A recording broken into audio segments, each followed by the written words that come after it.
Abram suas Bíblias comigo, na carta que Paulo escreveu aos Filipenses, no capítulo 3. Iremos ler do verso 2 até o final do capítulo.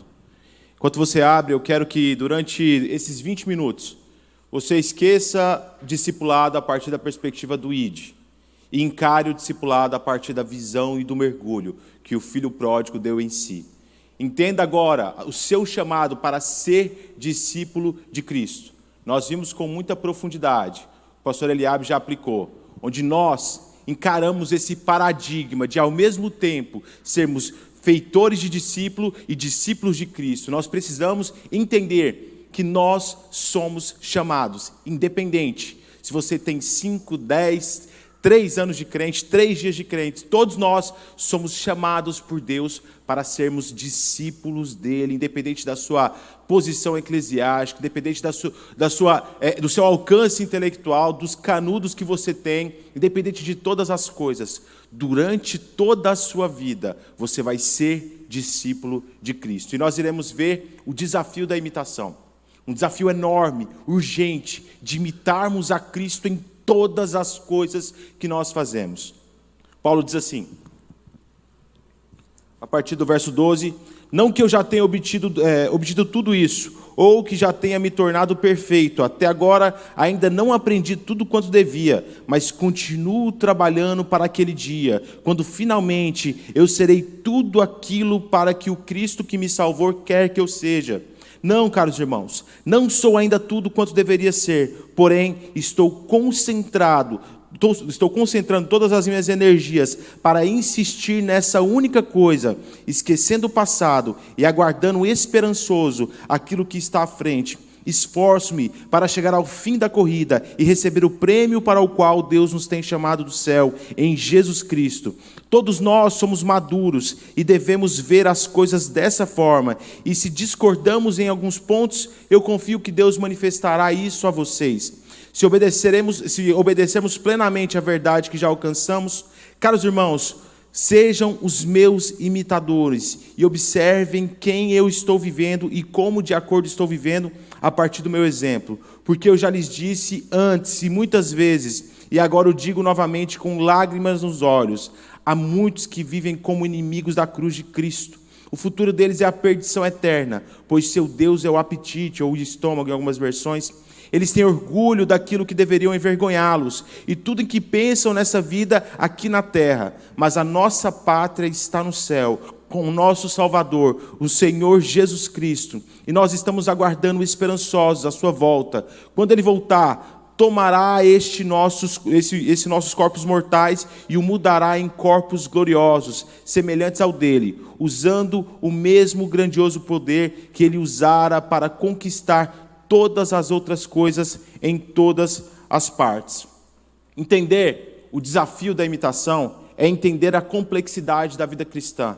Nós, antes de todas as coisas, temos um chamado em Deus, temos um chamado em Cristo, e não só um chamado, temos um exemplo a partir da personificação do próprio Deus, em imitá-lo, em seguir os seus passos de forma fidedigna e irremediável. Nós somos chamados pelo próprio Cristo a sermos discípulos dele. Não foi nenhum dos apóstolos que nos deu a comissão de ser um discípulo de Cristo. Foi o próprio Cristo, o próprio Mestre, que olhou para cada um de nós, para cada um dos eleitos e disse, sejam os meus discípulos. Existem características que irá evidenciar que vocês são os meus discípulos. Eu vim para os meus discípulos, eu me sacrifiquei pelos meus discípulos, eu morrerei pelos meus discípulos, ressuscitarei e um dia voltarei para os meus discípulos. O Evangelho, ele é poder de Deus para a salvação de todos aqueles que creem.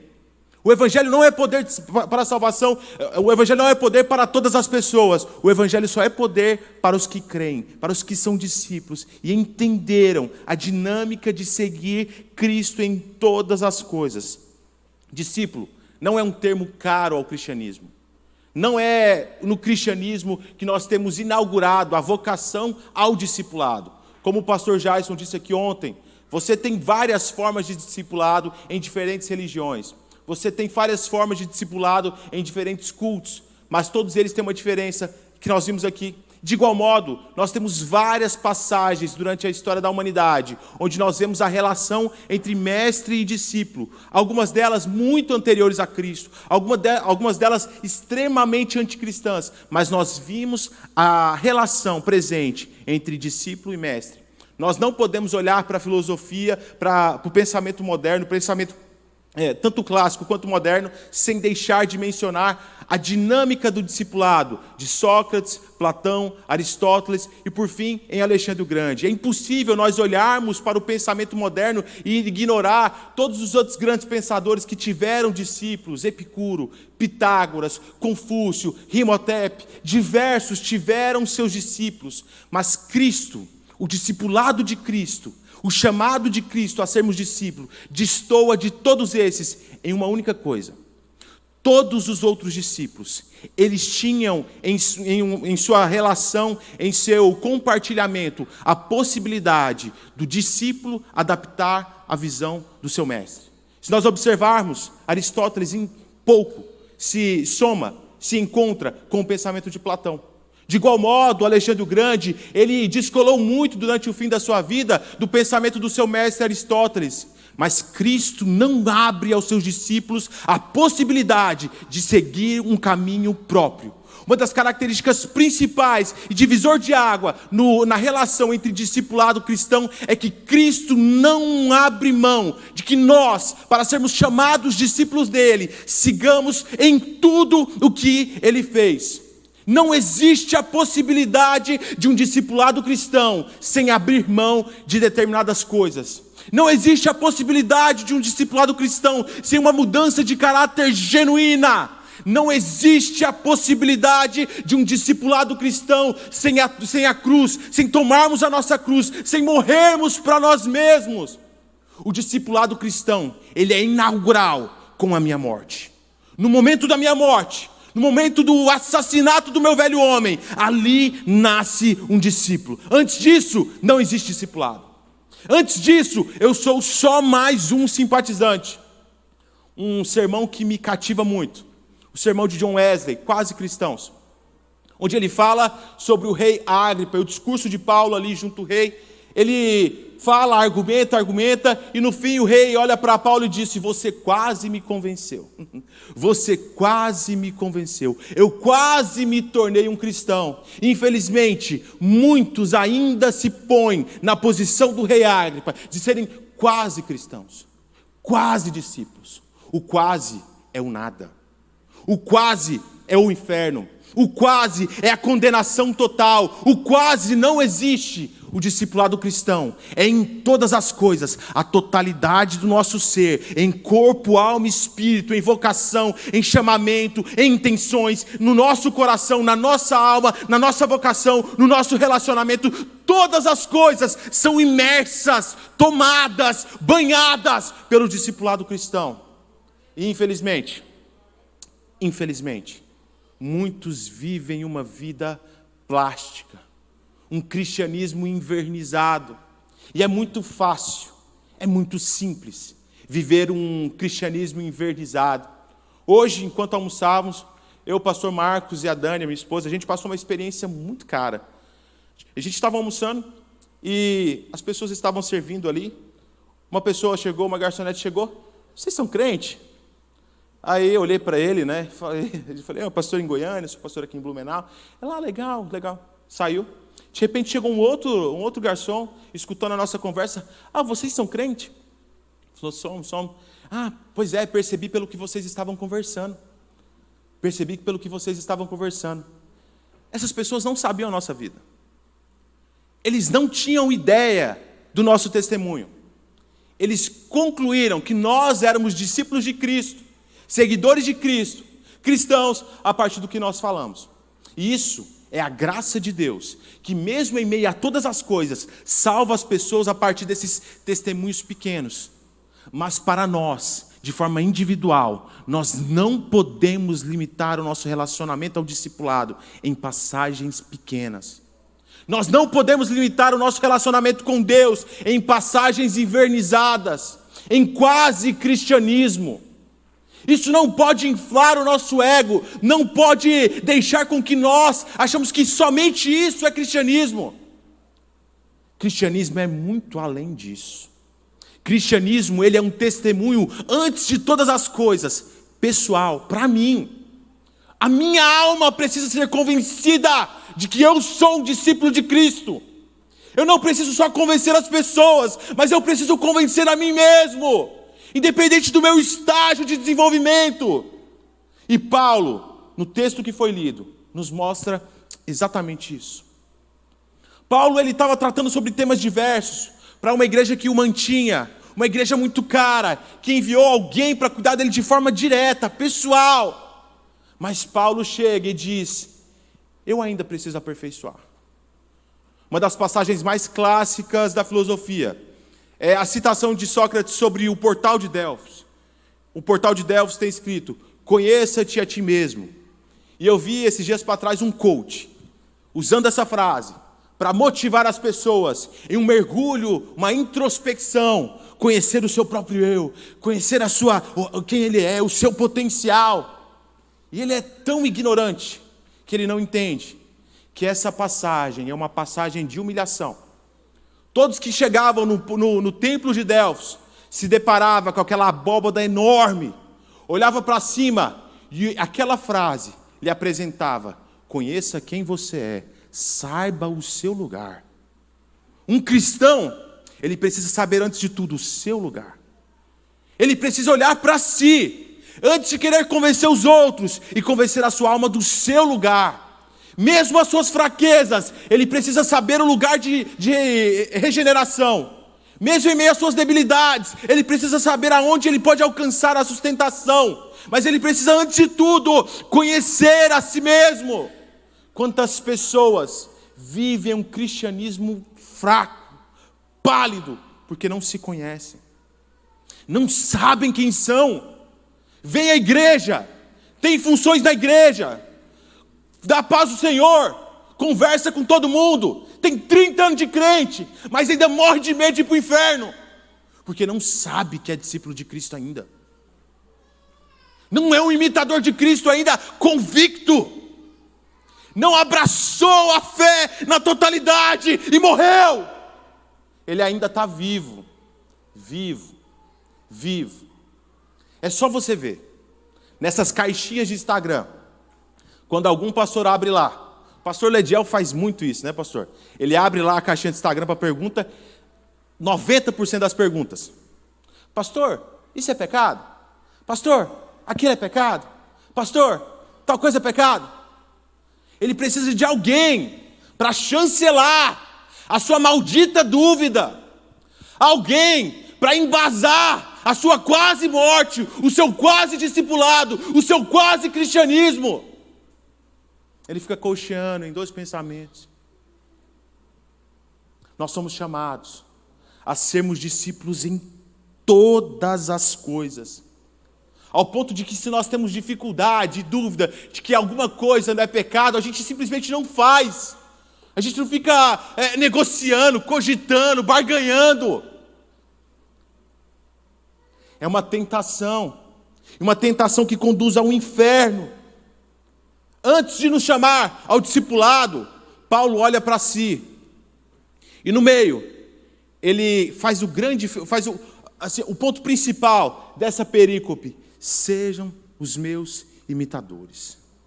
Novamente, Paulo, com muita destreza, faz uso de um termo muito comum e anterior ao cristianismo. A palavra aqui no original, mimesis, imitação. Ela não era uma palavra exclusiva do pensamento cristão, da teologia cristã. Não, ela era muito anterior. Aristóteles já tinha trabalhado a perspectiva da mimesis como uma imitação total. E aqui Paulo nos apresenta o que é, de fato, o verdadeiro cristianismo. Uma das características culturais de Roma e da Grécia é que eles tinham muito teatro. E dentro do teatro, da cultura do teatro, existia diversas formas de imitação. Existia a caricatura, existia o teatro mesmo, a imitação total.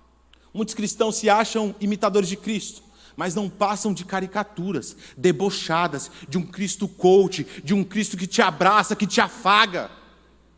De um Cristo que está preocupado se você acha que tatuagem é pecado. De um Cristo que está preocupado, com medo de você cortar o cabelo. Cristo é muito mais do que isso. Discipulado é muito mais do que isso. Ser discípulo é muito além do que isso. Ser discípulo é a morte. Nada mais do que a morte. É o seu assassinato. Mas a ressurreição em Cristo Jesus. Isso é ser discípulo. É a morte do seu corpo pecaminoso, da mácula do pecado, e o renascimento da cruz de Cristo triunfante, que irá nos garantir um lugar ao céu, um lugar redimido, um corpo glorioso, e a certeza de que todas as coisas, todos os sacrifícios valeram a pena. É a certeza de que nós somos imitadores de Cristo. Um dos personagens bíblicos que mais me traz aflição, ele aparece durante 3 versículos. Um na carta a Filemão, um na carta aos Colossenses, e por fim, na última carta de Paulo, a carta a Timóteo, Demas. Demas, ele é o exemplo, o arquétipo desse cristão invernizado, desse cristão plástico. Demas, ele é colocado durante 2 vezes como alguém bem quisto.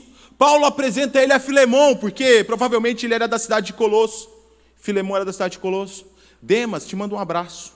Depois da carta aos Colossenses, eu estou aqui com Demas e com Lucas, e Demas manda um abraço para todos vocês. Por fim, Demas aparece alguns anos depois como aquele que amou mais o presente século, abandonou Paulo e foi a Tessalônica. Quanto tempo Demas viveu com as suas dúvidas do que era pecado ou não, do que era ser cristão ou não. Quanto tempo ainda o corpo pecaminoso de Demas não estava morto, ele estava em coma, esperando só renascer. Até que por fim ele renasceu. E quando ele renasceu, o amor pelo presente século tomou ele. E ele era um quase cristão, se tornou um totalmente perdido. Nós precisamos olhar para essa perspectiva bíblica de ser discípulo e parar de negociar, parar de barganhar, entender que da seriedade do que é ser cristão. E para finalizar, eu quero ler com vocês Sofonias 1, que diz assim: um dos oráculos mais dolorosos de Cristo, ou de Deus, um dos oráculos mais potentes do Antigo Testamento, um dos oráculos mais profundos aos que são cristãos. Deus chega para o seu servo Sofonias e diz: eu vou procurar com lanternas nos becos mais escuros de Jerusalém os que vivem acomodados em seus pecados, indiferentes, pensando assim: o Senhor não nos incomodará. Quando achar esses homens, vou castigá-los terrivelmente.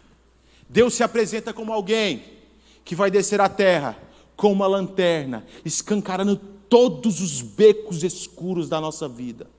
Alguém que não tardará de chegar e escancarar todos os escaninhos da nossa alma, trazer às claras aquilo que nós escondemos, aquilo que nós tacamos para as vielas, para a periferia, aquilo que nós não estamos dispostos a tratar. Ele irá trazer às claras, ele irá tratar de forma terrível. Ser discípulo de Cristo envolve com urgência um chamado a imitá-lo em todas as coisas. Mas para isso, para a nossa sorte e o nosso privilégio, nós temos um consolador, nós temos um pedagogo, um capacitador chamado Espírito Santo, que já adentrou em nossos corações e nos capacita a viver esse cristianismo total, esse cristianismo sacrificial, esse cristianismo de mudança, esse cristianismo radical, essa que não é essa graça barata, a graça total de Cristo, misericordiosa, que nos achou, mesmo sendo completamente inaptos a ela, Ele nos achou, nos amou primeiro e nos levou à certeza de um céu, de uma morada celestial. Essa graça nos encontrou, só que ela não é barata, ela é cara, preciosa e precisa ser zelada como tal. Que nós nessa noite venhamos sair daqui dispostos e entregues a sermos discípulos de Cristo em todas as coisas, em cada andar, em cada respirar, em cada mover, em cada ação, que nós sejamos discípulos de Cristo em todas as coisas, que a nossa vida, antes de ser um exemplo para os outros, seja um exemplo para nós. Que nós tenhamos a tranquilidade, a liberdade em Cristo, de olhar que, apesar das minhas falhas, apesar da minha fraqueza, eu vivo uma maturidade cristã, onde eu busco cada vez mais o aperfeiçoamento, eu busco cada vez mais viver conforme essa graça que me encontrou. Que o Senhor venha nos capacitar em todas as coisas.